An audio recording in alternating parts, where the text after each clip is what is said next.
Eran las 3:17 de la tarde de un sábado cuando mi teléfono vibró sobre la encimera de la cocina. Era Elena, mi hija, la misma que llevaba exactamente 7 años seguidos sin invitarme a su cumpleaños. Y lo primero que escuché, sin un hola, sin un mamá, con esa voz fría y calculada que ya casi no reconocía como la de mi niña, fue esto. Yo y Rodrigo nos vamos a instalar contigo. Ese ático va a ser nuestro de todas formas. Hazte a la idea. Silencio. Solo silencio de mi parte. Sostuve el teléfono con más fuerza y sentí el frío del cristal en la palma de mi mano. Respiré despacio, cerré los ojos un segundo y cuando los abrí, sonreí. Una sonrisa que ella no podía ver, pero que yo necesitaba para mí misma. Dije con toda la calma del mundo, «Entendido, Elena», y colgué. Lo que mi hija no sabía en ese instante era que 28 días después, cuando abriera la carpeta azul que yo ya tenía preparada en el cajón de mi escritorio, todo lo que creía tener calculado se le iba a desmoronar entre los dedos como arena mojada. El café seguía frío en la taza. El sol de octubre seguía entrando oblicuo por la ventana de la cocina. Pero algo había cambiado en ese momento de forma irreversible. Algo que llevaba años acumulándose, como agua detrás de una presa que ya no aguanta más, acababa de encontrar su primera grieta. Durante los segundos siguientes a esa llamada, el tiempo se volvió extrañamente lento. Escuché el tic-tac del reloj de pared de madera oscura que me regaló mi madre hace 35 años. Ese reloj que huele a barniz viejo cuando hace calor. Escuché un autobús que frenaba en la calle de abajo. Unas voces de niños que jugaban en el parque de enfrente. El rumor cotidiano de una tarde que para el resto del mundo era perfectamente normal. Y escuché, sobre todo, el silencio de mi propio apartamento. Un silencio que ya no me asustaba como antes, pero que esa tarde tenía un peso diferente. Un peso que se posaba en los hombros sin pedir permiso. ¿Sabes qué fue lo más curioso de todo? Que lo primero que pensé no fue en la rabia, ni en los 7 cumpleaños que Elena celebró sin mí, ni en todos los mensajes que mandé al vacío durante años. Lo primero que pensé fue, ya era hora, pero para entender por qué reaccioné así, necesito que te sientes conmigo un momento, porque lo que pasó entre Elena y yo no empezó esa tarde de octubre, empezó mucho antes. Empezó el día en que me di cuenta de que para mi propia hija, yo no era su madre, era un estorbo. Me llamo Patricia Morales, tengo 61 años. Nací en Guadalajara un martes de abril lluvioso, segunda hija de 4 hermanos, en una familia sin muchos pesos, pero con algo que el dinero no compra: dignidad. Mi madre lo repetía siempre mientras fregaba los platos o planchaba las camisas de mi padre. Dignidad, Patricia, pase lo que pase, eso nadie te lo puede quitar. Esas 2 palabras me acompañaron toda la vida, y hubo momentos en los que fueron lo único que me quedó. Me casé con Aurelio a los 24 años. Ingeniero civil, hombre callado y trabajador, de los que no dicen mucho, pero cuando hablan, vale la pena escucharlos. Nos conocimos en la boda de una prima mía y en 6 meses ya estábamos planeando la nuestra. Tuvimos a Elena a los 26. Y te mentiría si te dijera que no fue el mejor momento de mi vida. La tomé en brazos por primera vez en aquella sala de hospital, con olor a antiséptico y luz blanca fría, y pensé que jamás necesitaría nada más en el mundo. Que con aquella criatura pequeñísima, mirándome con los ojos cerrados, mi vida ya estaba completa. La vida es muy buena engañándonos con esos momentos perfectos. Los primeros años fueron buenos. Aurelio conseguía proyectos. Nos mudamos a un apartamento más espacioso y Elena creció feliz, con buenas notas y esa energía que solo tienen los niños que se saben queridos. Yo era feliz, completamente, genuinamente feliz. Eso también hay que decirlo, porque esta historia no solo es de dolor. Aurelio falleció cuando Elena tenía 17 años, un infarto fulminante, un martes por la mañana, mientras desayunaba. No hubo tiempo de despedidas. No hubo tiempo de nada, y de un día para otro éramos solo Elena y yo. 2 mujeres solas en una casa que de repente me parecía demasiado grande, demasiado silenciosa, demasiado llena de él en cada rincón. Trabajé doble turno durante años para que Elena pudiera terminar la universidad. Limpieza de oficinas por las mañanas, recepcionista en una clínica dental por las tardes. Llegaba a casa con los pies destrozados y las manos ásperas de los productos de limpieza, y aún así me sentaba con ella a repasar apuntes, a escuchar sus problemas, a ser su red de seguridad. Porque eso es lo que hacen las madres. Y la semana después de su graduación, Elena me dijo: «Mamá, creo que necesito mi espacio». Tenía 22 años. Lo entendí. La ayudé a hacer las maletas, a cargar las cajas en el coche de una amiga, a desmontar el cuarto que había sido suyo durante toda su vida. Vi el coche desaparecer por la esquina desde la puerta del edificio. Subí las escaleras, cerré la puerta y me senté en el suelo de la cocina porque las piernas, sencillamente, no me aguantaron más. Pero antes de continuar, verifica si ya estás suscrita al canal y deja tu me gusta. Y cuéntame en los comentarios desde qué ciudad me estás escuchando en este momento. Me importa mucho saber hasta dónde llegan estas palabras. Bien, ¿dónde me quedé? Elena se fue. Y yo, que llevaba 35 años siendo madre, esposa, hija y trabajadora, me quedé completamente sola por primera vez en mi vida. Tenía 48 años. No era mayor para empezar de nuevo, pero tampoco me sobraba la energía para encontrar el camino sola. Lo que no me esperaba era que la distancia entre Elena y yo no iba a ser solo geográfica. El primer cumpleaños de Elena después de irse, la llamé para felicitarla. No contestó. Me mandó un mensaje 2 días después que decía: «Estuve muy ocupada. Gracias, mamá». Normal, me dije. Es joven. Tiene su vida. El segundo año le preparé una tarta de chocolate, la envolví en papel de regalo de colores y fui hasta su nuevo apartamento sin avisar, con la ilusión de una niña en Navidad. Me abrió la puerta con cara de sorpresa y me dijo: «Mamá, tengo gente, no es buen momento». Vi a través de la puerta entreabierta globos de colores colgados del techo y escuché risas y música y brindis. Era su fiesta de cumpleaños, una celebración, y yo no sabía absolutamente nada. Las palabras me golpearon en el pecho. Rebotaron en los globos que yo no había visto inflar. Recorrieron ese pasillo al que yo no estaba invitada. Y me las tragué todas, una a una, allí de pie con la tarta en las manos. Bajé las escaleras del edificio de Elena con un nudo en la garganta que se negaba a bajar. El olor del chocolate de aquella tarta, ese mismo olor que tanto le gustaba desde pequeña, me persiguió todo el camino hasta casa. ¿Sabes qué es lo peor de que te cierren una puerta en la cara? No el golpe. Es el ruido del pestillo cuando la aseguran desde dentro. Me fui con la tarta en las manos, con la cabeza alta, sin decir nada. Porque eso es lo que hacemos cuando nos rompen por dentro. Esperamos a estar solas para caernos. Y eso que acabo de contarte, aquella tarde con la tarta y el pestillo, y los globos de colores que yo no había visto inflar, no fue ni de lejos lo más duro que me tocó vivir. Bien. Tercer cumpleaños después de que Elena se fuera de casa. Ya no le preparaba tartas. Ya no aparecía sin avisar con la bandeja cubierta de papel de aluminio y el olor a vainilla pegado en la ropa. Aprendí esa lección con menos escándalo del que habría podido, aunque no con menos dolor.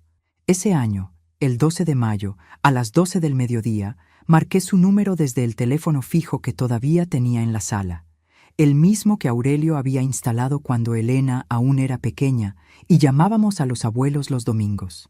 Sonó 4 veces. Contestador automático. Le dejé un mensaje de cumpleaños con la voz lo más normal que pude ponerla. Esa normalidad forzada que practican las madres cuando aprenden a no exigir. Nunca me devolvió la llamada. Ese fue el año en que conocí a Rodrigo. No fue una presentación formal.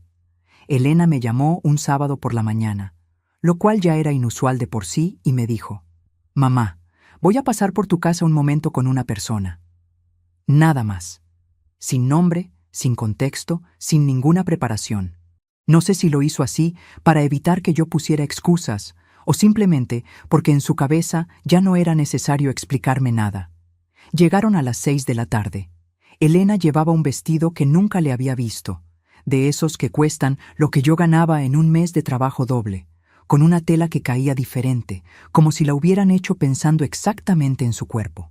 Rodrigo llevaba un reloj que brillaba desde el otro lado de la sala y unos zapatos que olían a cuero nuevo cuando cruzó la puerta. Ese olor específico de las cosas que se estrenan para ocasiones que a uno le importan. Me tendió la mano sin sonreír. Rodrigo Peña. Y ya. Sin encantado. Sin he oído mucho de usted. Sin nada de lo que uno añade cuando quiere hacer un esfuerzo. Lo observé durante la hora que estuvieron en mi casa. No miró las fotos de la pared, las mismas que habían estado allí toda la vida de Elena, las mismas que yo había colgado una a una con ese cuidado de quien está construyendo un registro de algo irrepetible. No preguntó por nada de lo que había en aquellos marcos, por ningún nombre, por ninguna fecha.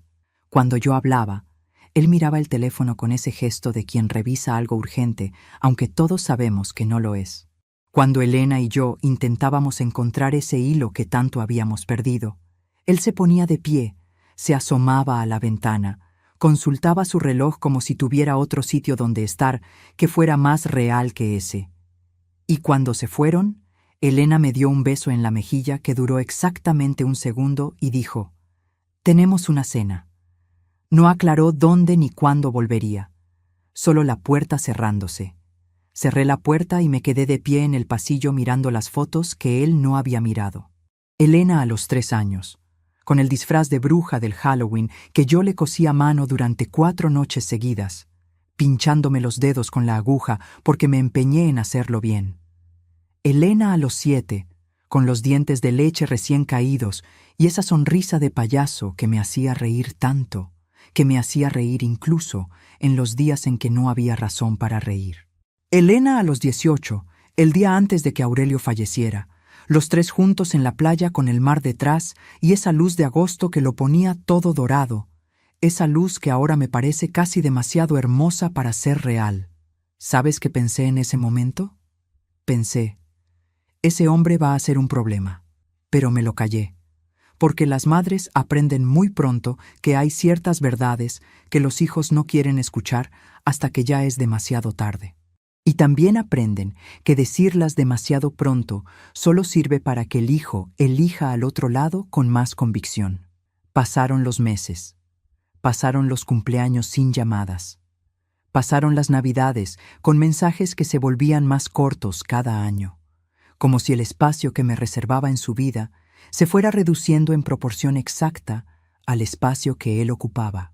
Pasaron los días de las madres con un WhatsApp que llegaba a las 11 de la noche, cuando ellos ya habían terminado de cenar con la familia de Rodrigo y ella se acordaba, ya con el cansancio de otra jornada que no había incluido nada mío. Pasaron los años enteros, uno a uno, con ese silencio de mi apartamento que ya conocía de memoria, pero que nunca terminaba de hacerse más fácil, porque hay silencios que uno habita y hay silencios que simplemente se soportan. 4 años después de aquella primera visita de Rodrigo, Elena me llamó con una noticia. Se casaban. Y aquí necesito que me escuches bien, porque lo que pasó a continuación fue el momento en que más claramente vi quién era yo para mi propia hija, y también el momento en que más cerca estuve de perderme a mí misma. Elena me dijo: «Mamá, quiero que estés en la boda». Y yo, que llevaba años esperando cualquier señal de que seguía importándole algo, sentí que algo en el pecho se me destensaba por primera vez en mucho tiempo, como cuando se suelta un nudo que uno lleva tan puesto que ya ni lo nota. Lloré, sola, después de colgar, lloré de alivio.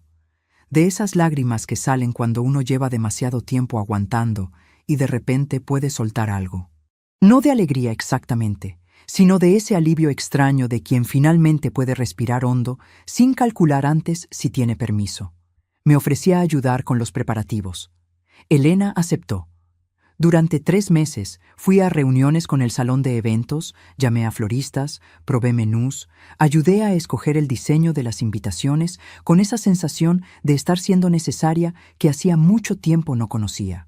Gasté los ahorros que había guardado durante 2 años para renovar el baño de mi casa, esos ahorros que tenía en un sobre dentro del cajón y que había contado tantas veces que ya me sabía la cantidad de memoria. No me importó. Era la boda de mi hija. Era mi oportunidad de estar presente, de existir para ella otra vez. El día de la boda, llegué puntual, con mi vestido azul marino que había guardado para una ocasión especial, con el pelo recogido como a Elena le gustaba desde pequeña, con un ramo de peonías blancas que eran sus flores favoritas desde los 12 años, desde aquel verano en que me pidió que plantáramos algunas en las macetas de la terraza. Y cuando entré al salón y el coordinador me acompañó hasta mi asiento con esa amabilidad profesional de quien hace lo mismo 50 veces al año, me di cuenta. Mesa número 16. Al fondo del salón, junto a la puerta de servicio, con 4 personas a quienes Elena no había visto en más de una década y que me miraron sin reconocerme, con esa mirada de quien busca en tu cara alguna referencia y no la encuentra. La mesa de la familia de Rodrigo ocupaba las 2 filas más cercanas a los novios. Su madre, con un traje color marfil que olía a dinero desde lejos, sentada en primera fila con la postura de quien está exactamente donde cree que le corresponde. Sus hermanos, sus tíos, sus primos. Toda una estructura familiar que yo no conocía y que ocupaba el espacio que, en otra boda, en otra vida, habría sido el mío sin que nadie tuviera que decidirlo. Elena me vio desde lejos cuando entraron al salón. Me sonrió. Una sonrisa breve, de lejos, la sonrisa que se le dedica a alguien que está donde debe estar, antes de que Rodrigo le dijera algo al oído y ella volviera la cara hacia el frente como si ya hubiera cumplido con algo. Durante toda la ceremonia mantuve la espalda recta. Aplaudí cuando debía aplaudir. Sonreí cuando la cámara del fotógrafo apuntaba en mi dirección. No lloré.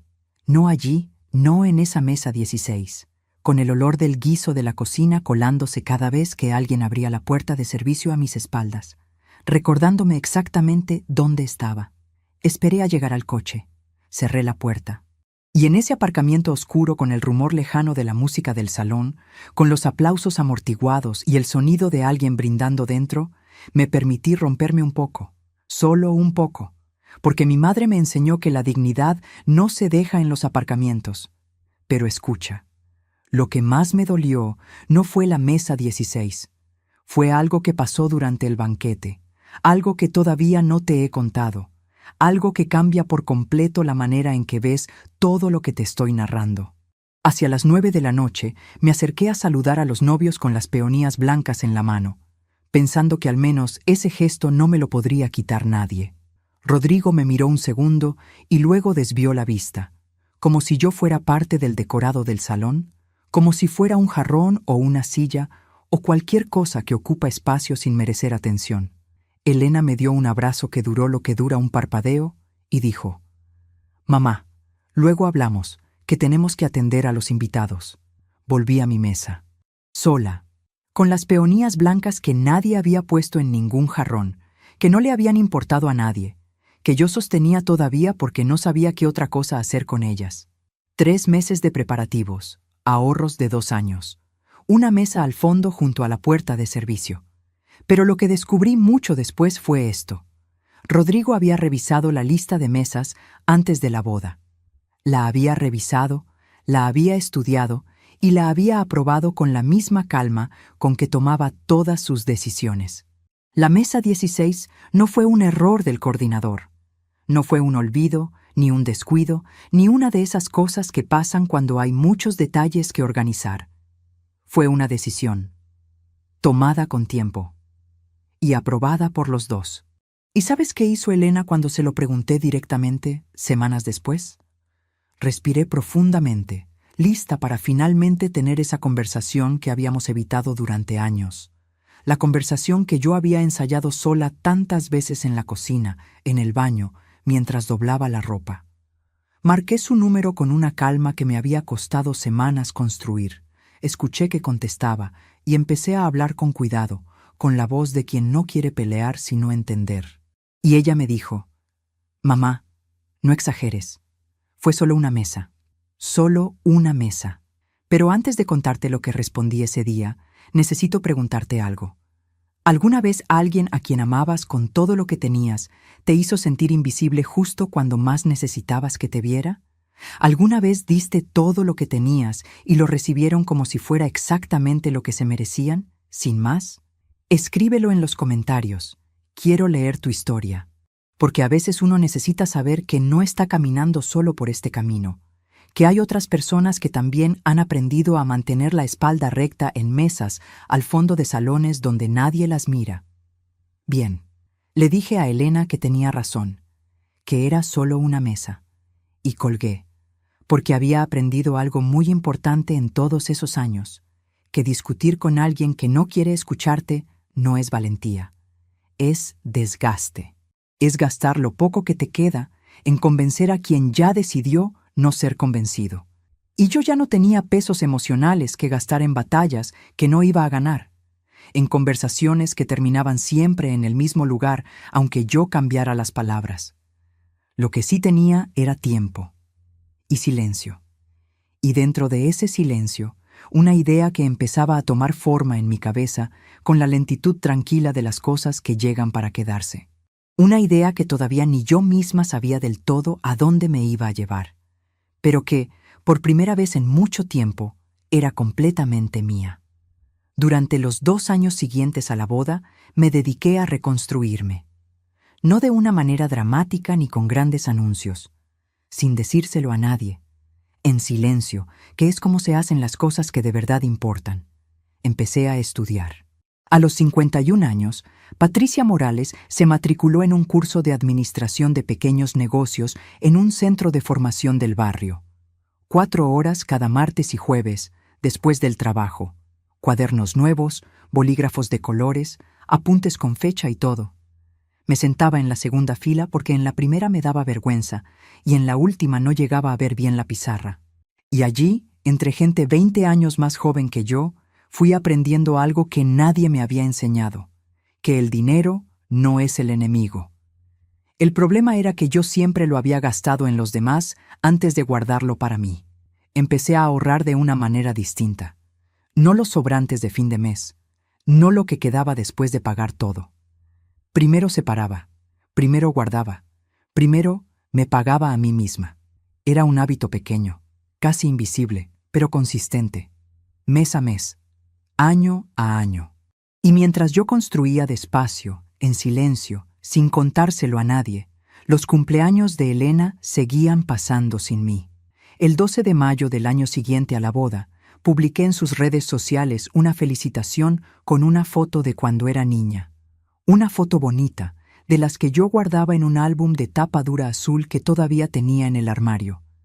Elena tardó 3 días en borrarla de su muro. No me dijo nada. Simplemente la borró, como quien elimina un comentario de spam. Solo faltan 16 días para que Elena abra esa carpeta azul. Pero en aquel momento, yo todavía no sabía lo que iba a haber dentro.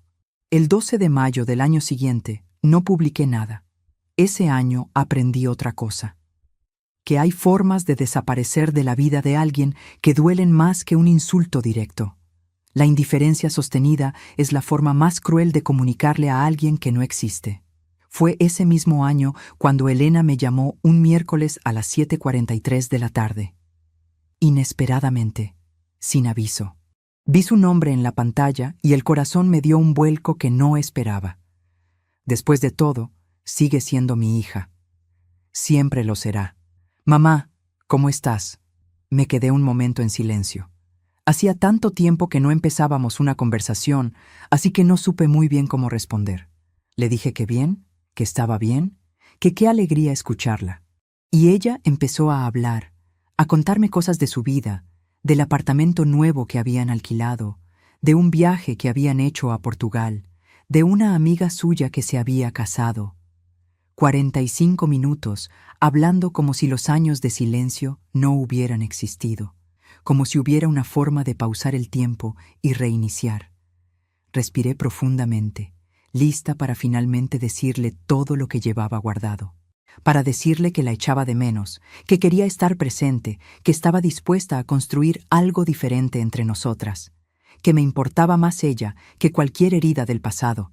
Pero entonces llegó el pero. Mamá, la razón por la que llamo es que Rodrigo y yo estamos con un problemilla puntual de liquidez. Nada grave, Solo necesitaríamos un préstamo de 200,000 pesos hasta fin de mes. Tú siempre has sido tan generosa. El silencio que siguió lo llenó solo el tic-tac de ese reloj de pared de mi madre.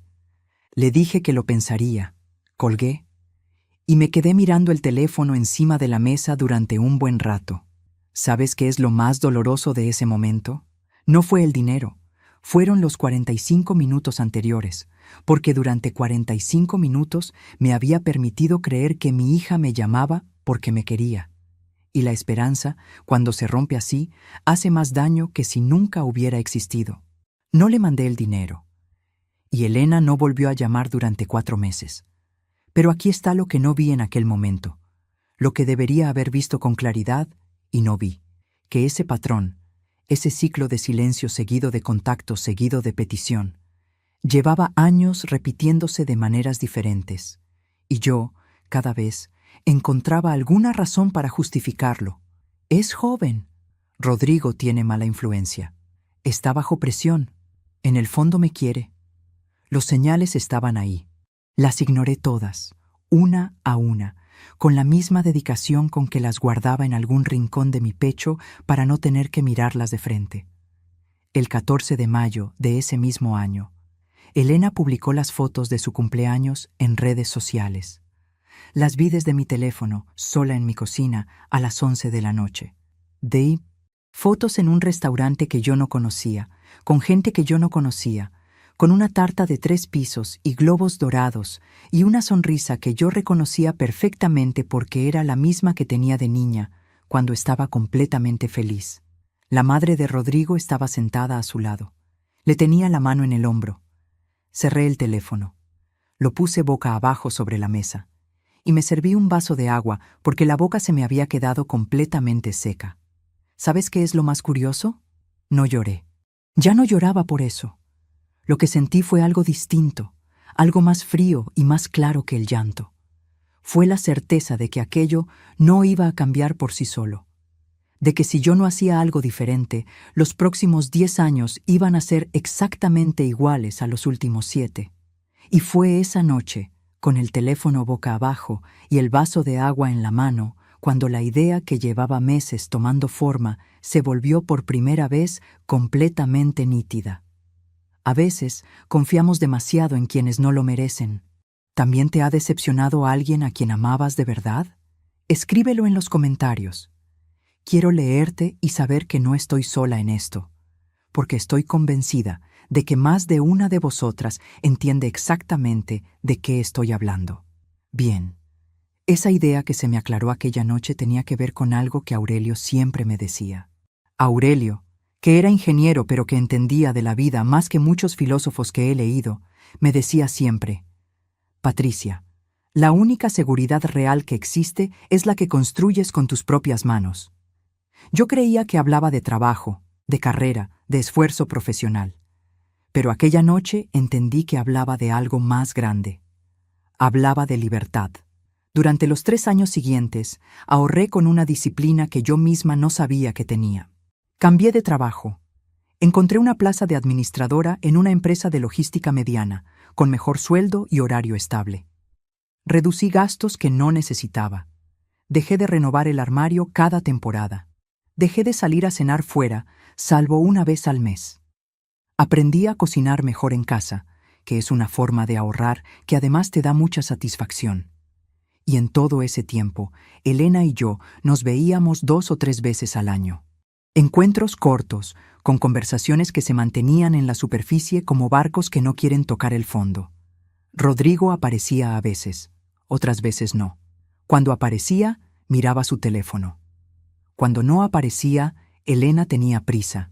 Hubo una tarde, el 3 de febrero, un jueves, a las 6:30, en que quedamos a tomar café en un bar cerca de su trabajo. Elena llegó 15 minutos tarde con una bolsa de una tienda de ropa que no me dijo cuánto había costado, pero que yo sabía bien lo que costaba, porque había pasado por delante de ese escaparate muchas veces. Hablamos 1 hora. Fue agradable, casi normal, casi como antes. Y cuando se levantó para irse, me dio un abrazo que duró más de lo habitual, y pensé, otra vez, que quizá las cosas podían cambiar. Esa noche le mandé un mensaje diciéndole que había sido muy bonito verla. No me respondió. Pero lo que descubrí 2 semanas después fue algo que cambió por completo mi manera de ver esa tarde de café. Algo que Rodrigo le había dicho a Elena esa misma mañana antes de que nos encontráramos. Y cuando te lo cuente, vas a entender por qué aquella tarde, sin saberlo, fue el último momento en que yo todavía tenía alguna duda sobre lo que debía hacer. Lo que descubrí sobre aquella tarde de café lo supe 3 semanas después, un martes por la noche, a través de una llamada que no esperaba.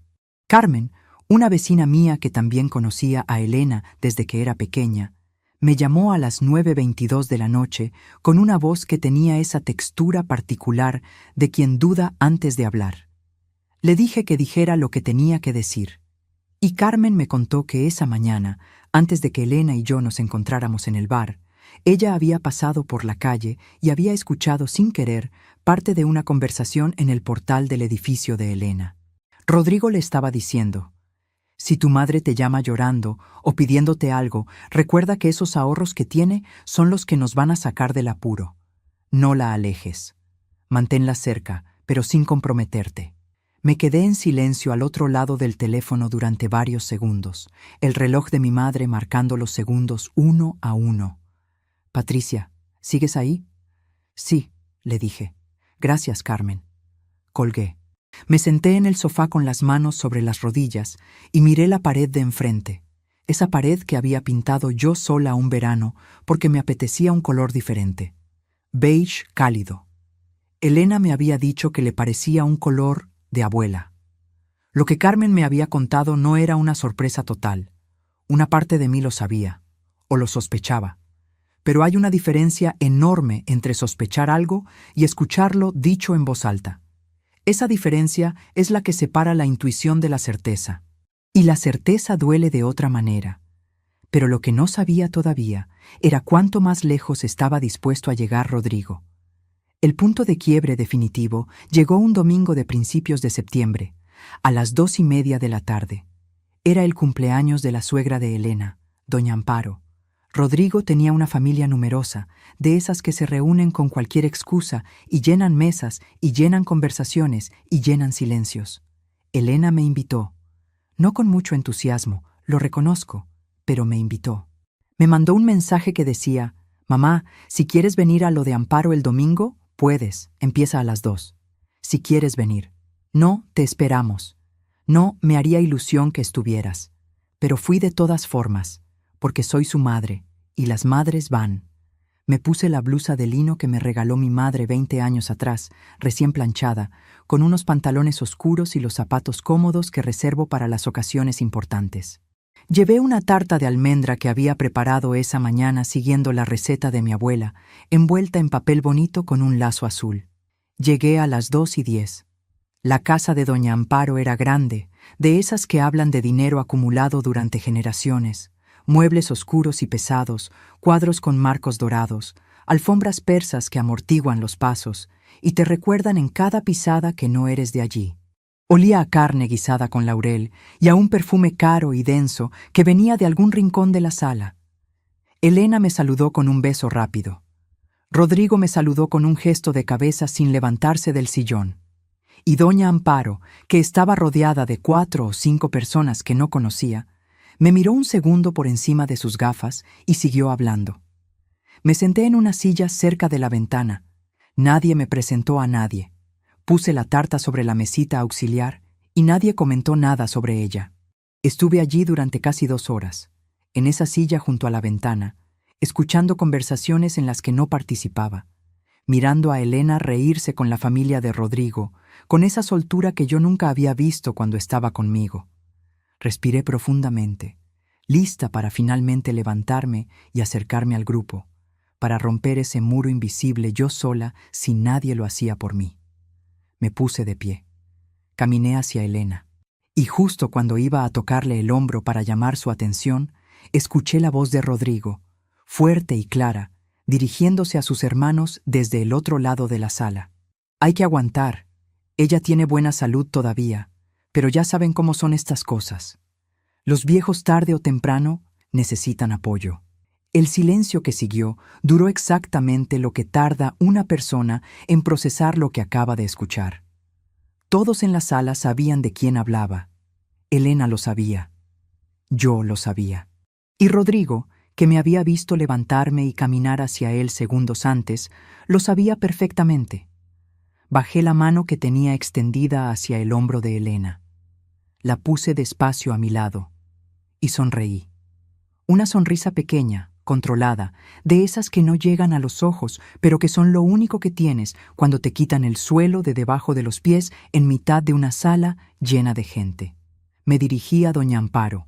Le dije que era un placer compartir su cumpleaños y que la tarta era de almendra, que ojalá le gustara. Le di un beso en la mejilla. Busqué a Elena con la mirada. Le dije que me iba, que tenía cosas pendientes. Elena abrió la boca un segundo, pero no dijo nada. Cogí mi bolso de la silla junto a la ventana y salí por la puerta con la espalda recta y el paso tranquilo. En las escaleras, una mano me tocó el codo. Era Elena.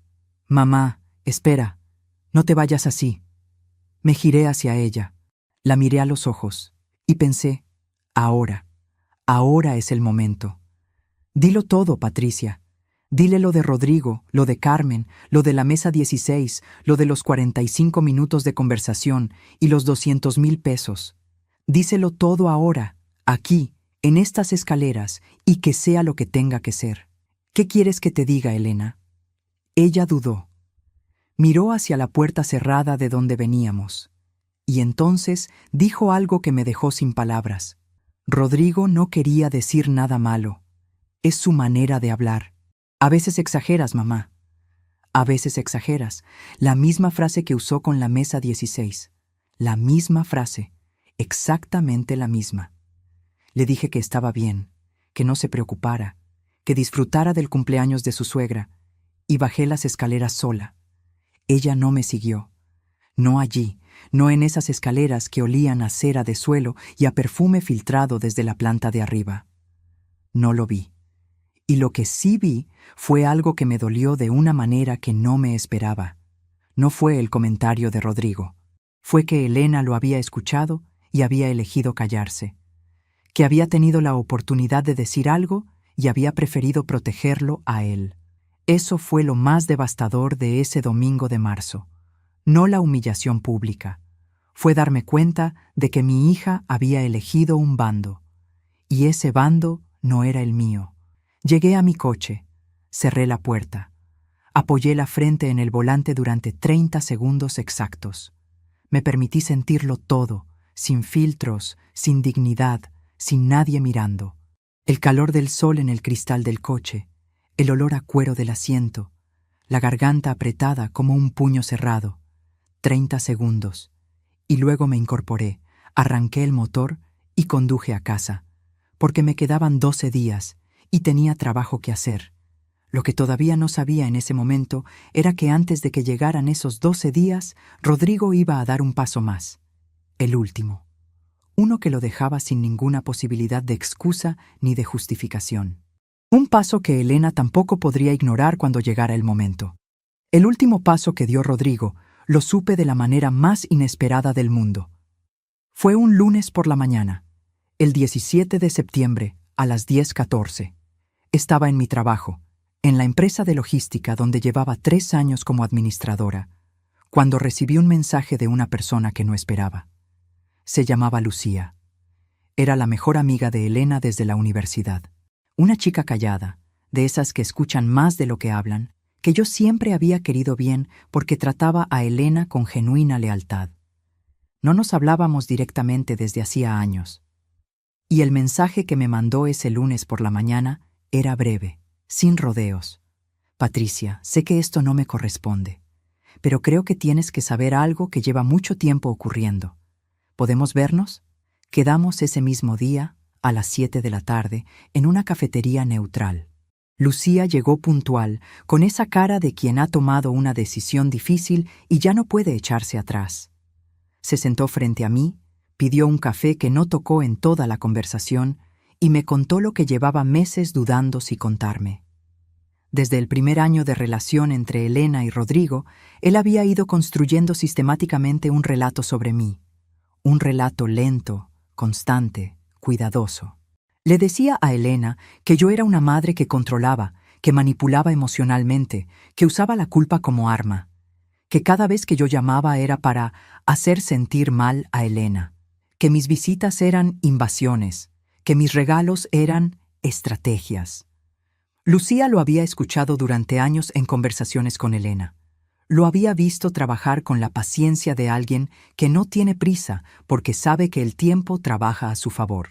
Pero lo que Lucía me contó a continuación me dejó sin respiración. 3 meses antes de nuestra conversación en aquella cafetería, Rodrigo había empezado a hacer preguntas específicas. Le preguntó a Elena cuánto tiempo llevaba yo trabajando en la empresa de logística. Le preguntó si yo tenía propiedades a mi nombre. Le preguntó si Aurelio había dejado algún seguro de vida o herencia. Elena, que nunca había sido desconfiada, le respondió todo con la naturalidad de quien no ve la trampa. Y Rodrigo, con esa información en la mano, había empezado a construir algo que Lucía describió con una sola frase. Está esperando el momento exacto. Esperando el momento exacto. Las palabras resonaron en la cafetería. Resonaron en el ruido de fondo de las tazas y las conversaciones ajenas. Resonaron en el espacio entre Lucía y yo, suspendidas como humo que no termina de disiparse. Lucía me miró a los ojos y dijo: «Rodrigo no te odia, Patricia. Eso sería más fácil. Lo que pasa es que tú eres un activo, y él lleva años esperando que ese activo madure lo suficiente para reclamarlo». Me quedé mirando el café que tampoco yo había tocado. Un activo. 35 años criando a mi hija, trabajando doble turno, durmiendo mal, guardando pesos mes a mes, construyendo despacio y en silencio. Y para Rodrigo Peña yo era un activo que llevaba años esperando reclamar. Y Elena, mi Elena, la niña de los dientes de leche y el disfraz de bruja de Halloween que yo cosí durante 4 noches, había respondido a todas sus preguntas sin preguntarse por qué se las hacía. Lucía me apretó la mano sobre la mesa. «Lo siento», me dijo. «Debí decírtelo antes». Le dije que no, que había hecho bien, que no era fácil meterse en esto y que lo que acababa de hacer le iba a costar su amistad con Elena cuando se enterara. Lucía me miró con esa serenidad tranquila de quien ya ha aceptado las consecuencias antes de actuar y asintió. Pagué los 2 cafés, salí a la calle. La noche de septiembre tenía ese frescor que anuncia que el verano ya se está despidiendo, y yo caminé 3 manzanas hasta mi coche sin prisa, con la cabeza alta, saludando a un vecino que pasó en sentido contrario, como si fuera una tarde cualquiera. Entré al coche. Cerré la puerta. Apoyé las 2 manos en el volante y las miré durante un momento largo. Esas manos que habían limpiado oficinas, que habían preparado tartas, que habían cosido disfraces de Halloween a las 3 de la madrugada, que habían cargado cajas de mudanza y firmado contratos y guardado pesos mes a mes durante años. Me permití exactamente 2 minutos. 2 minutos de todo, sin filtros, sin orden, sin control. Y entonces sequé la cara, arranqué el motor y conduje a casa. Porque en ese momento ya no me quedaban dudas. Y en ese momento entendí que la carpeta azul que tenía en el cajón del escritorio no era solo mi plan. Era mi respuesta a 7 años de paciencia de Rodrigo. Era la única respuesta que tenía sentido. Y solo faltaban 5 días.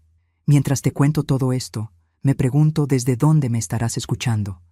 Escribe el nombre de tu ciudad en los comentarios. Me encantaría saber hasta dónde llegan mis palabras esta noche. Bien, en esos 5 días que faltaban, hice 3 cosas. La primera, llamé a mi notario, don Federico, hombre de 70 años, preciso como un reloj y discreto como una piedra. Le dije que necesitaba una cita urgente. Me la dio al día siguiente, a las 9 de la mañana. Estuve con él durante 1 hora y media revisando cada documento que había preparado durante los últimos meses. Cuando terminamos, él me miró por encima de sus gafas de montura gruesa y me dijo: «Patricia, esto está perfecto. Nadie puede objetar nada de lo que aquí está escrito». Y por primera vez en mucho tiempo, dormí de un tirón 8 horas seguidas. La segunda Fui a la inmobiliaria a recoger las llaves definitivas. El ático que había comprado 3 semanas antes, el mismo que había visto por primera vez a través de una pantalla de ordenador a las 11 de la noche, con un vaso de agua en la mano, después de ver las fotos del cumpleaños de Elena con la madre de Rodrigo sentada a su lado. Un ático en primera línea de mar, con terraza que miraba al Mediterráneo, con ese olor a salitre y pintura nueva que todavía me emociona recordar. Me senté en la terraza vacía, sin muebles, con el viento del mar moviéndome el pelo, y pensé en mi madre, en dignidad, Patricia, pase lo que pase, y le dije en voz alta, allí sola en aquella terraza vacía con el mar enfrente: lo conseguí, mamá. La tercera cosa que hice en esos 5 días fue publicar las fotos. Fotos de la terraza con el mar de fondo, fotos de los ventanales enormes con la luz de la tarde, fotos de la vista desde arriba, con el horizonte limpio y el cielo de ese azul que solo existe junto al mar, fotos sin texto, sin explicaciones, sin geolocalización. Solo la imagen, solo la realidad. Y entonces esperé. 31 minutos después de publicar la primera foto, el teléfono sonó. Era Elena. Y lo primero que dijo, sin hola, sin mamá, con esa voz fría y calculada que ya conoces: yo y Rodrigo nos vamos a instalar contigo. Ese ático va a ser nuestro de todas formas. Hazte a la idea. Ya sabes lo que respondí. Pero lo que todavía no te he contado es lo que había dentro de esa carpeta azul, lo que Elena y Rodrigo iban a encontrar cuando llegara ese momento. Y lo que pasó exactamente 28 días después de esa llamada es algo que cambia por completo el final de esta historia. Algo que ninguno de los dos esperaba, ni ellos, ni yo del todo. Los 28 días que siguieron a la llamada de Elena fueron los más tranquilos que recuerdo en mucho tiempo. Y eso, en sí mismo, ya era una señal de que algo había cambiado en mí de manera definitiva. Fui al ático 3 veces esa semana. Llevé el reloj de madera oscura de mi madre y lo colgué en la pared de la sala, junto a la ventana que miraba al mar. Llevé el álbum de fotos de tapa azul. Llevé las peonías blancas en un jarrón de cristal que compré en el mercadillo del barrio por 80 pesos. Y cada tarde que pasaba allí, sola con el sonido del mar y el olor a salitre entrando por la terraza, sentía que había algo en esa calma que no era vacío, era claridad. El teléfono sonó 5 veces más esa semana. 4 llamadas de Elena, una de Rodrigo, que nunca antes me había llamado directamente. No contesté ninguna. Tampoco las ignoré con rabia ni con miedo. Las vi llegar, las vi irse, y seguí haciendo lo que estaba haciendo. El 2 de octubre, a las 4 de la tarde, Elena me mandó un mensaje de texto. Era largo. Empezaba con: mamá, creo que has malinterpretado mi llamada. Y terminaba con: solo queremos estar cerca de ti en esta etapa de tu vida. Lo leí 2 veces. Guardé el teléfono en el bolso y seguí poniendo el jarrón de peonías en el sitio exacto donde la luz de la tarde lo iluminaba mejor. ¿Sabes qué es lo más revelador de ese mensaje? La frase: en esta etapa de tu vida. Como si tener 61 años y comprar un ático frente al mar fuera el preludio de una decadencia que yo todavía no había notado. Como si necesitara que alguien llegara a cuidarme antes de que yo misma me diera cuenta de que lo necesitaba. Pero lo que más me llamó la atención fue lo que ese mensaje no decía. No decía: te echo de menos. No decía: quiero conocerte de nuevo. No decía: me arrepiento de los 7 cumpleaños. No decía nada que una hija le diría a su madre si lo que la moviera fuera el amor. Solo faltaban 19 días para el momento que cambiaría todo. Pero antes de llegar ahí, pasó algo que no tenía en mi guión. El 8 de octubre, un martes, a las 11:15 de la mañana, llamó mi hermana Consuelo desde Guadalajara. Consuelo es 3 años menor que yo, casada con el mismo hombre desde hace 34 años, con 3 hijos que la llaman todos los domingos sin falta. Consuelo es de esas personas que no llaman para nada malo, así que cuando vi su nombre en la pantalla, sonreí antes de contestar. Pero la voz que escuché no era la de los domingos. Patricia, me ha llamado Elena. Me quedé en silencio. Me ha llamado llorando. Me dijo que estás en una crisis emocional desde la muerte de papá, que has tomado decisiones impulsivas con el dinero, que está muy preocupada por ti. Me preguntó si yo podía hablar contigo para convencerte de que hagas las cosas de otra manera. Las palabras resonaron en el teléfono. Resonaron en el pasillo de mi apartamento antiguo, donde todavía vivía mientras el ático terminaba de prepararse. Resonaron en todas las paredes que yo había pintado sola, en todos los cuadros que yo había colgado sin ayuda, en todos los años que yo había construido sin que nadie me preguntara cómo lo hacía. Papá había muerto hacía 9 años. 9 años. Consuelo, le dije con mucha calma. ¿Cuándo fue la última vez que Elena te llamó antes de hoy? Silencio al otro lado. Piénsalo bien, le dije. Tómate el tiempo que necesites. Otro silencio. Y luego, con esa honestidad que tiene Consuelo y que siempre he querido en ella. En la boda, hace 4 años, le conté todo. Con orden, con fechas, con detalles. Le conté lo de Carmen y lo que Rodrigo le había dicho a Elena en el portal. Le conté lo de Lucía y las preguntas sobre mi patrimonio. Le conté lo de la mesa 16 y el cumpleaños de Doña Amparo y el comentario de Rodrigo en la sala llena de gente. Le conté los 7 cumpleaños, los mensajes borrados, los 45 minutos de conversación que terminaron en una petición de 200,000 pesos. Consuelo escuchó todo sin interrumpirme, y cuando terminé, dijo una sola cosa. Patricia, ¿qué necesitas de mí? Eso es lo que dice alguien que te quiere de verdad. Le dije que no necesitaba nada, que solo quería que supiera la verdad, para que cuando llegara el momento, y llegaría, no la tomara por sorpresa.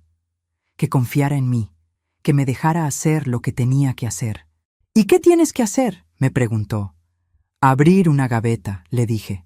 Consuelo soltó una risa corta, sorprendida, y me dijo, siempre fuiste la más lista de los 4, ¿sabes?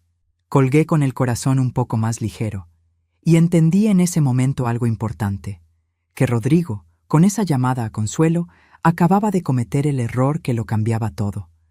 Porque al intentar reclutar aliados dentro de mi familia, había salido de su propio territorio. Y fuera de su territorio, yo conocía el terreno mejor que él. Los días siguientes pasaron con esa lentitud particular de las cosas que uno está esperando.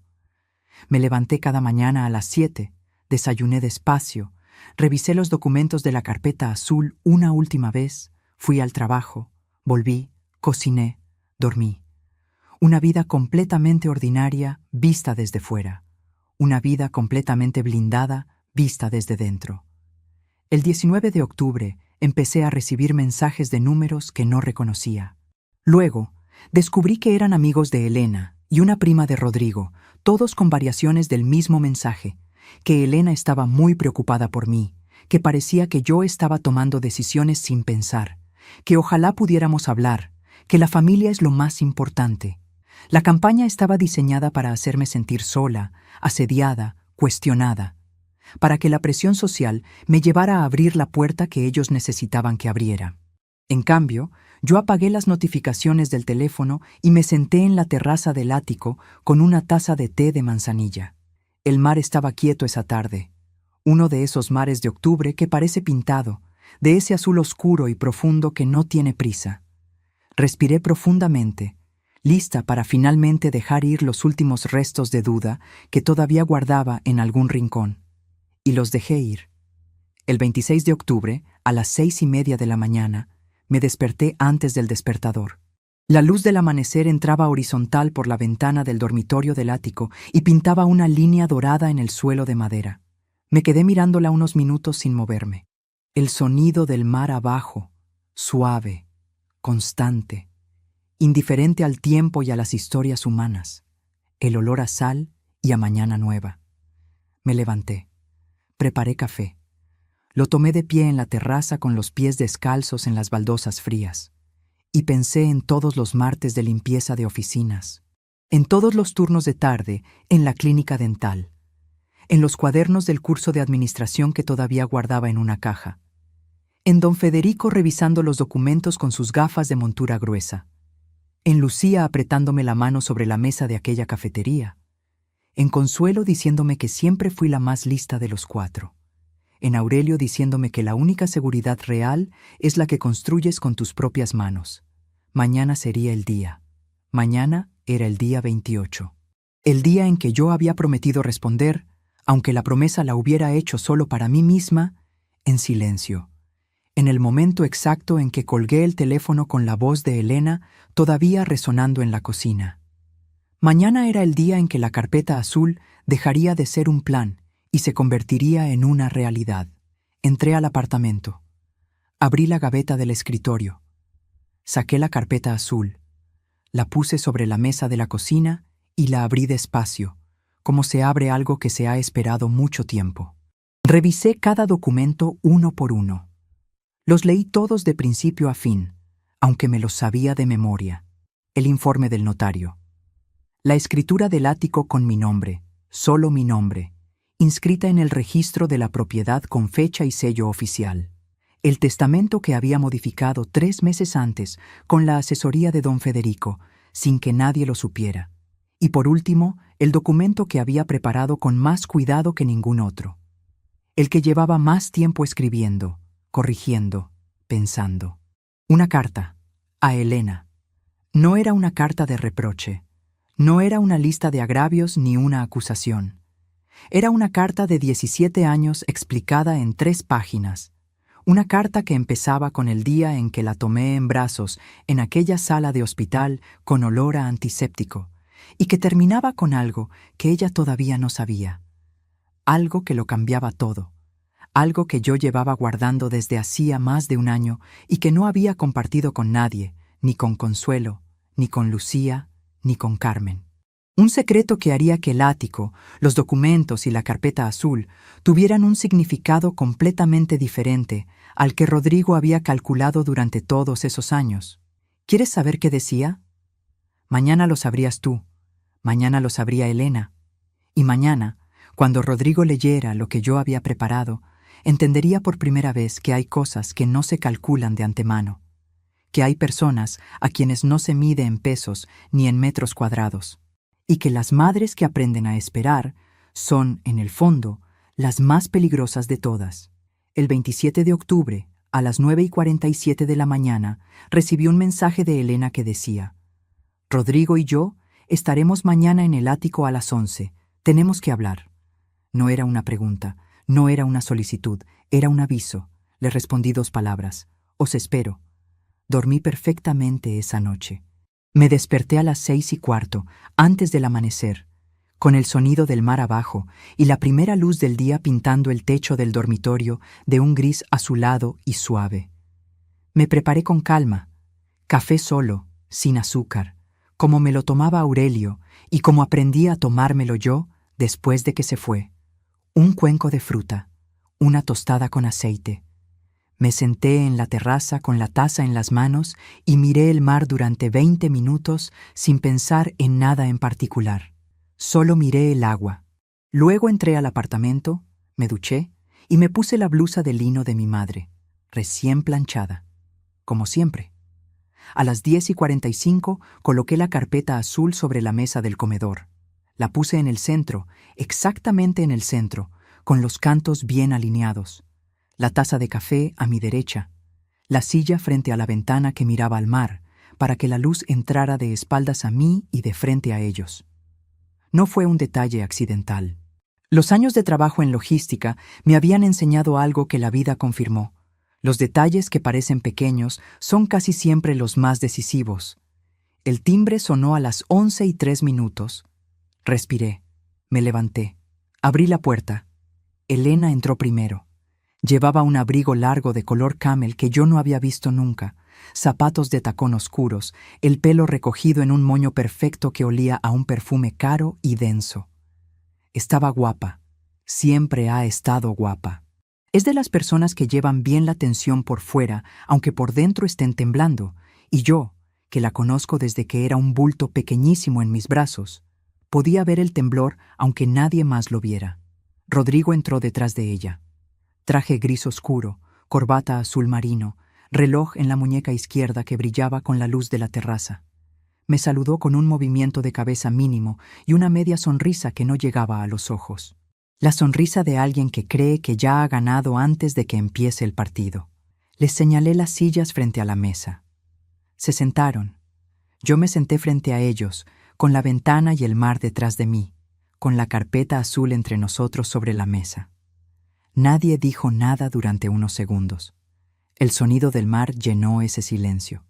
Olas suaves, rítmicas, absolutamente indiferentes a lo que estaba a punto de ocurrir en esa sala. Fue Rodrigo quien habló primero. Patricia, vamos a ser directos. Elena y yo llevamos un tiempo con problemas económicos que no son menores. Este apartamento es un activo que está claramente infrautilizado. Y dado que en algún momento será de Elena de todas formas, lo más sensato sería adelantar ese proceso. Podemos hablar de las condiciones que necesites para sentirte cómoda. Lo dijo con la voz de alguien que ha ensayado ese discurso muchas veces, con la cadencia de quien espera que el otro lado no tenga respuesta preparada, con esa confianza tranquila de quien ha calculado cada variable durante años. Lo miré durante un momento. Luego miré a Elena. Elena tenía los ojos fijos en la carpeta azul sobre la mesa. ¿Infrautilizado?, dije. «Vives sola», respondió Rodrigo, «con toda la superficie que tiene este apartamento». «Ya veo». Empujé la carpeta azul despacio hacia el centro de la mesa, sin abrirla todavía. «Antes de que continuemos», dije, «quiero preguntarle algo a Elena». Elena levantó la vista hacia mí. Vi en sus ojos algo que no esperaba ver. No seguridad, no frialdad, no la determinación de alguien que llega con un plan. Vi incomodidad. La incomodidad de alguien que sabe que está en el lugar equivocado, pero no sabe muy bien cómo salir de él. Elena, ¿cuándo fue la última vez que me llamaste sin querer algo de mí? El silencio que siguió fue diferente a todos los silencios anteriores. Fue el silencio de una pregunta que no tiene una respuesta fácil, porque la respuesta fácil es también la respuesta verdadera, y la respuesta verdadera duele. Rodrigo intentó intervenir. Le puse la mano sobre la mesa, suavemente, sin tocarlo, solo como señal. Le estoy preguntando a ella. Elena bajó la vista a la carpeta azul, y luego la levantó hacia mí. Y con una voz más pequeña que todas las voces que le había escuchado en los últimos años, dijo: «Mamá, eso no es justo». «No», dije. «Lo justo habría sido otra cosa, pero aquí estamos». Abrí la carpeta. El primer documento que saqué era una hoja con membrete del despacho de don Federico. La puse frente a ellos. Rodrigo se inclinó hacia adelante para leerla. Vi el momento exacto en que sus ojos procesaron lo que decía. Vi cómo la media sonrisa desaparecía milímetro a milímetro, como niebla que el sol disuelve, hasta que no quedaba absolutamente nada. Era la escritura del ático. Con mi nombre, solo mi nombre. Y una cláusula de usufructo vitalicio registrada en el notariado 3 semanas antes de nuestra conversación, que establecía con precisión jurídica lo que cualquier intento de reclamación o presión encontraría.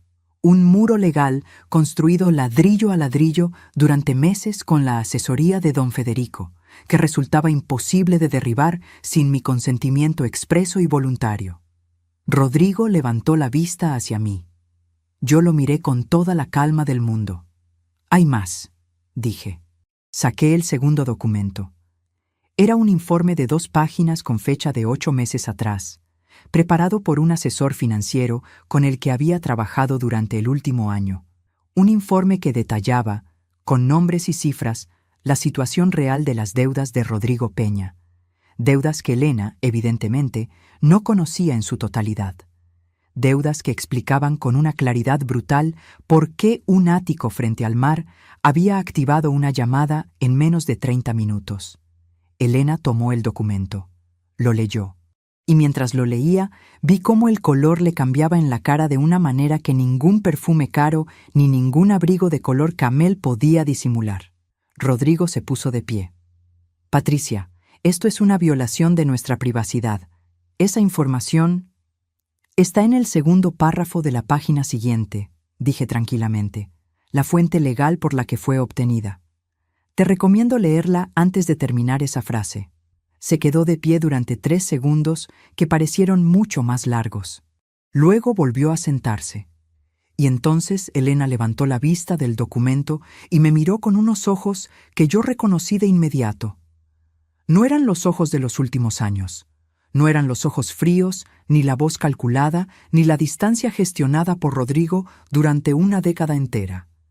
Eran los ojos de la niña del disfraz de bruja. Los ojos de la niña que perdió a su padre un martes por la mañana mientras desayunaba y que nunca terminó de procesar ese dolor, y que encontró en el primer hombre que le ofreció seguridad un refugio que resultó ser una trampa. «Mamá», dijo con una voz que no le había escuchado en mucho tiempo, «¿cuánto tiempo llevas sabiendo todo esto?» Puse la mano sobre la carpeta azul, todavía sin sacar el último documento, el más importante, la carta. Todo a su tiempo, Elena. ¿Sabes qué es lo que más te cambia de un momento así? No es la victoria, no es demostrar que tenías razón. Es mirar a los ojos a tu hija después de años y ver por primera vez que también ella está buscando la salida, que también ella está atrapada, aunque de una manera diferente a la que yo había estado atrapada. Y eso cambia todo lo que estaba a punto de hacer. Hay momentos en la vida en los que todo lo que creías que ibas a hacer se reorganiza en un segundo. No con dramatismo, no con un gran gesto. Con la misma silenciosa certeza con que el mar cambia de color cuando pasa una nube. Ese momento llegó cuando vi los ojos de Elena, los ojos del disfraz de bruja, los ojos del día de playa con Aurelio, los ojos de la niña que perdió a su padre sin tener tiempo de prepararse y que nunca supo del todo cómo llenar ese hueco. Tenía la carta en la mano, doblada en 3, dentro de la carpeta azul. La carta que llevaba un año escribiendo, corrigiendo, guardando. La carta que era el último documento, el más importante, el que cambiaba todo lo que creían saber sobre esta historia. Rodrigo seguía sentado al otro lado de la mesa, con la media sonrisa borrada y el informe de sus deudas entre las manos. Había intentado hablar 2 veces más desde que lo interrumpí. Cada vez lo había mirado con esa calma que se construye durante años de silencio, y él había vuelto a callarse, porque hay personas que solo saben avanzar cuando el otro lado retrocede, y yo había dejado de retroceder. Elena seguía mirándome, con esa pregunta sin hacer que le ocupaba toda la cara. Saqué la carta. La puse sobre la mesa. No la empujé hacia ella todavía. Solo la puse, boca abajo, con el sobre cerrado, con su nombre escrito a mano en la parte de delante con la letra que tengo desde los 15 años. Antes de que leas esto, dije, necesito que me respondas una cosa. Solo una. Y necesito que me respondas tú. No con lo que Rodrigo te ha enseñado a decirme, no con lo que llevas años repitiendo para que las cosas no exploten. Tú. Elena se tensó. Vi cómo Rodrigo desvió los ojos hacia ella de una manera que yo ya conocía bien. Era la mirada de control. La mirada de, recuerda lo que hablamos. Le dije a Rodrigo sin levantar la voz, sal a la terraza, por favor. Él me miró. Necesito 5 minutos con mi hija, dije. 5 minutos, a solas, después de 7 años. Creo que no es mucho pedir. Rodrigo se puso de pie con esa lentitud de quien no quiere parecer que obedece, aunque esté obedeciendo. Cogió la chaqueta del respaldo de la silla y salió a la terraza. La puerta de cristal se cerró detrás de él con un clic suave. El sonido del mar se coló dentro por un segundo y luego volvió al otro lado del cristal. Nos quedamos solas, Elena y yo, por primera vez en años. Solas, de verdad, sin mediadores, sin distancias calculadas, sin el peso de su mirada vigilante entre nosotras. La miré. Ella me miró. ¿Estás bien?, le pregunté. Fue la última pregunta que esperaba. Lo vi en su cara. Se preparaba para un discurso, para documentos, para argumentos jurídicos, y lo que recibió fue eso. ¿Estás bien? El labio inferior le tembló 1 milímetro. Solo 1 milímetro. Pero yo lo vi. No, dijo, en voz muy baja. No estoy bien. Asentí despacio. Lo sé, le dije. Llevo tiempo sabiéndolo. Empujé la carta hacia ella. Lee esto antes de tomar ninguna decisión. No hoy. No ahora mismo. Llévala a casa. Léela cuando estés sola. Y después de leerla, lo que decidas, sea lo que sea, lo respetaré.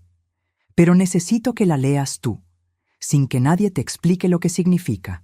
Elena miró el sobre con su nombre escrito a mano. Lo tomó con los dedos con mucho cuidado, como si fuera algo frágil. Y por primera vez en muchos años me dijo algo que no esperaba escuchar en ese momento. ¿Por qué no te rendiste, mamá? Me quedé en silencio un momento. Porque eres mi hija, le dije, y porque hay cosas que no se calculan de antemano. Todavía me pregunto si hice lo correcto en ese momento. Si debía haber sido más dura, más directa, si debía haber hecho que Rodrigo escuchara todo lo que tenía que decirle. ¿Y tú? ¿Qué habrías hecho en mi lugar? Escríbelo en los comentarios.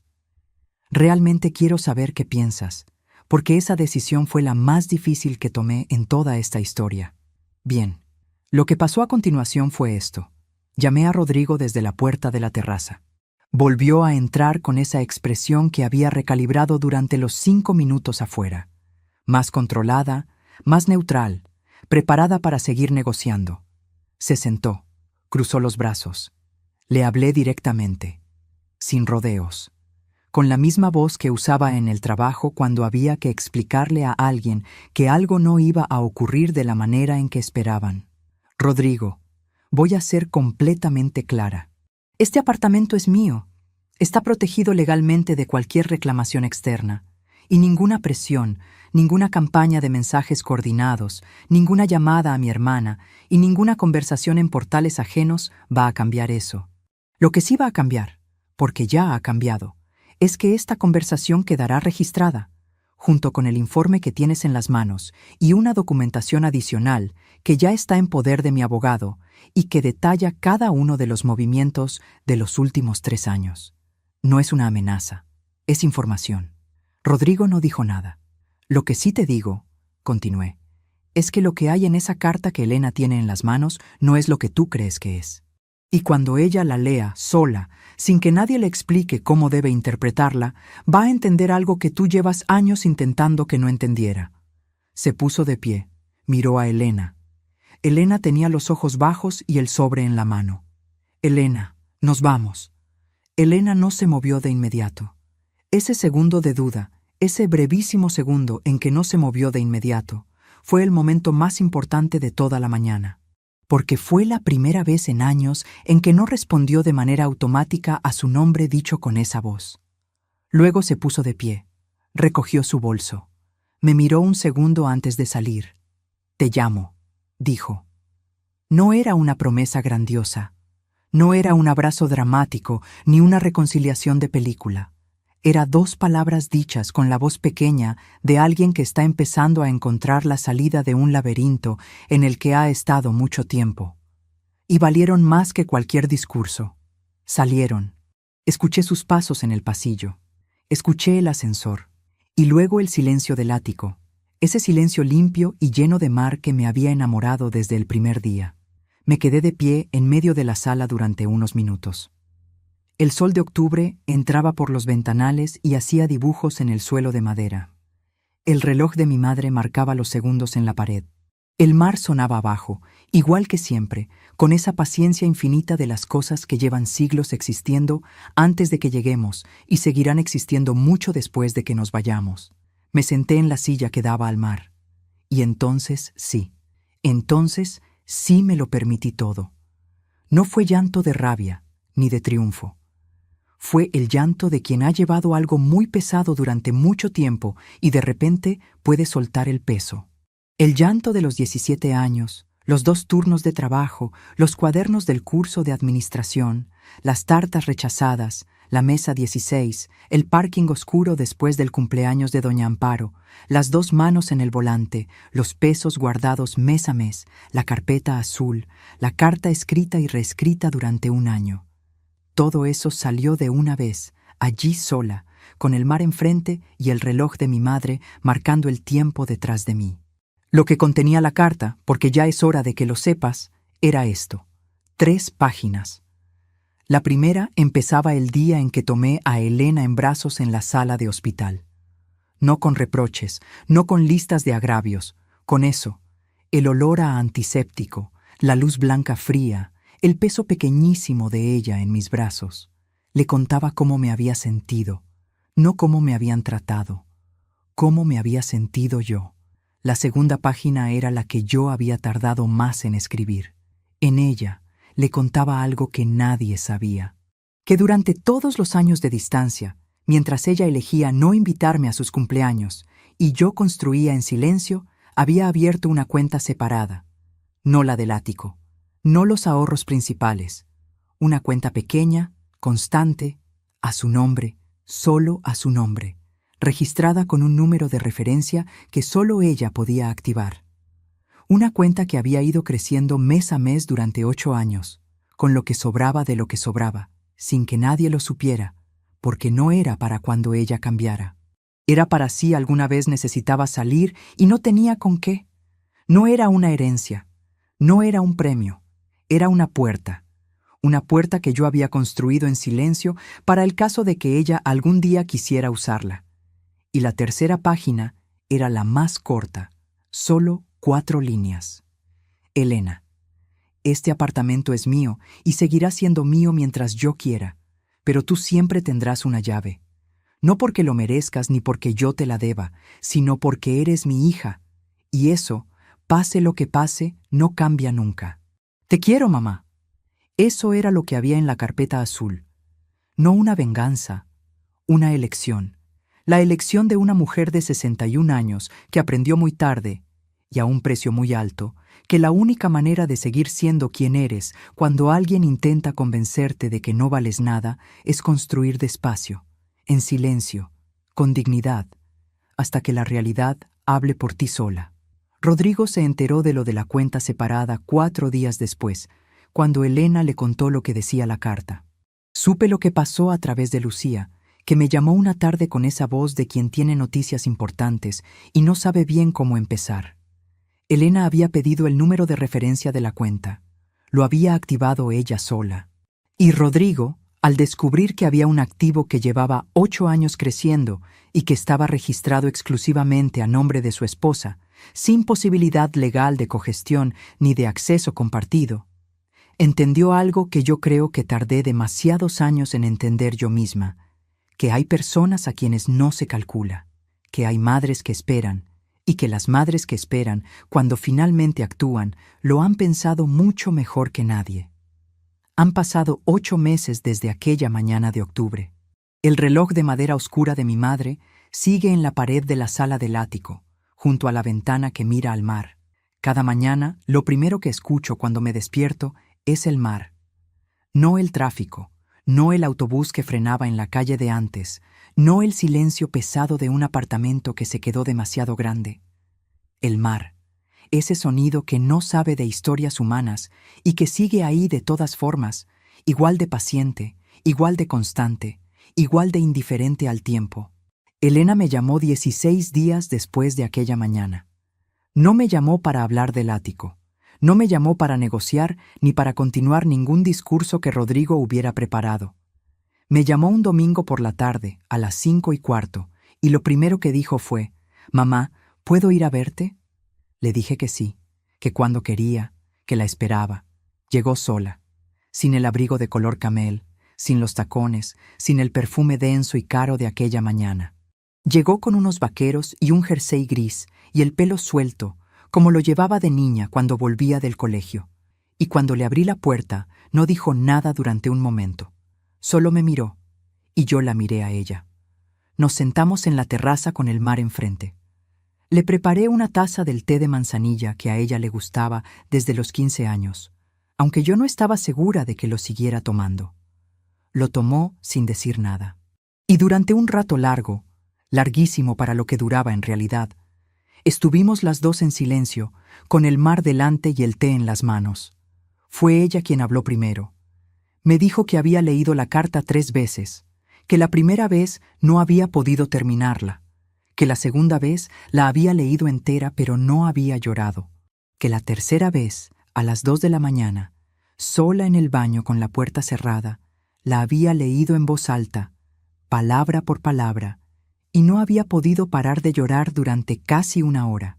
Me contó cosas que yo no sabía, cosas que Rodrigo le había dicho durante años sobre mí, cosas que, repetidas despacio y con paciencia, y desde dentro de una relación terminan convirtiéndose en la única versión que uno conoce de una persona. Me contó que había llegado a creerlas. No porque fuera tonta, sino porque las personas que nos quieren de la manera equivocada son expertas en convencernos de que lo que vemos con los propios ojos no es lo que parece. La escuché sin interrumpirla, sin decirle, ya lo sabía, ni te lo dije, ni ninguna de esas frases que alivian al que las dice y hacen daño al que las escucha. La escuché y punto. Porque a veces lo más poderoso que puedes ofrecerle a alguien es simplemente el espacio para hablar sin que nadie le explique lo que significa lo que está diciendo. Cuando terminó, se quedó mirando el mar durante un momento.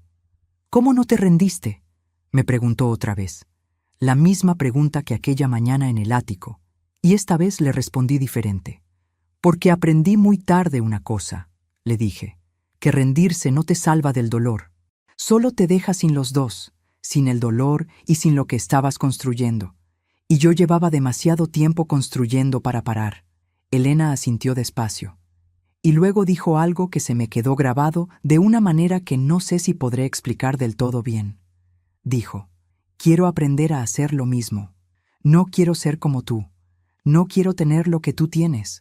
Quiero aprender a hacer lo mismo. Esa distinción, que puede parecer pequeña, es en realidad todo. Porque no me estaba pidiendo que le diera nada, me estaba pidiendo que le enseñara algo, y eso es distinto de una manera que importa. Le dije que sí, que con mucho gusto.